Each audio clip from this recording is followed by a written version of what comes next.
आपण नेहमी राज्य आणि शासन यामध्ये कन्फ्यूज होतो की एक्झॅक्टली काय फरक आहे, स्टेट आणि गव्हर्नमेंटमध्ये काय फरक आहे. तर एक्झॅक्ट स्टेट म्हणजे काय असतं, तर स्टेट म्हणजे ज्या भागाची एक भूप्रदेश सीमारेषा निश्चित असते, तिथं लोकसंख्या असते, एक विशिष्ट प्रकारचं शासन असतं आणि सगळी सार्वभौम व्यवस्था असते, म्हणजे तो देश तो प्रदेश सार्वभौम असतो. हे चार गोष्टी असतील तर त्याला राज्य म्हणतात. तर राज्याचा एक भाग शासन आहे, म्हणून दोन्ही गोष्टी डिफरंट आहेत. राज्य ही गोष्ट अमूर्त संकल्पना आहे, दिसत नाही, ती परमनंट आहे, संपणारी नाही आहे.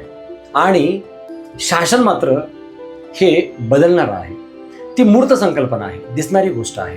राज्य हे व्यक्तिनिरपेक्ष आहे, व्यक्तीशी काही संबंध नाही आहे. पण शासन हे व्यक्तिसापेक्ष आहे, वेगवेगळ्या पक्षाचं वेगवेगळ्या विचारधारेचं शासन असतं. आणि शासन हे जे काम करतं ते राज्याकडून काम करतं, राज्य शासनाला अधिकार देतं.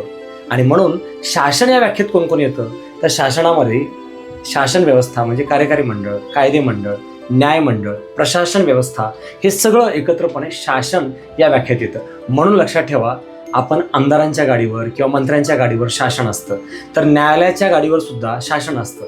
भारत सरकार, राज्य सरकार असं न्यायालयाच्या गाडीवर सुद्धा असतं, म्हणजे ते गव्हर्नमेंटचा पार्ट आहे.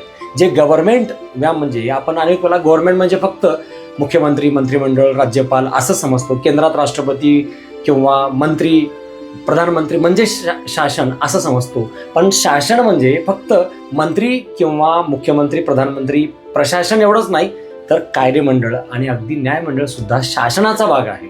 शासन या व्याख्येत कायदे मंडळ, कार्यकारी मंडळ, न्याय मंडळ सगळे येतात, विथ प्रशासन मंडळ सुद्धा येतो.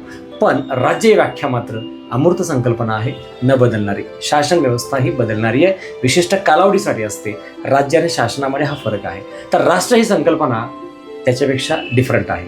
देशातील सर्व जनतेच्या मनामध्ये एकतेची भावना असणे त्याला राष्ट्र म्हणतात. जात, धर्म, वर्ग, पंथ, समाज, भाषा ह्या सगळ्यांमध्ये जेव्हा एकता असते तेव्हा त्याला राष्ट्र म्हणतात. पण या राष्ट्राच्या व्याख्येला भारत अपवाद आहे, कारण भारतात यापैकी एकही गोष्ट समान नाही, पण आपण विविधतेमध्ये एकता पाहतो.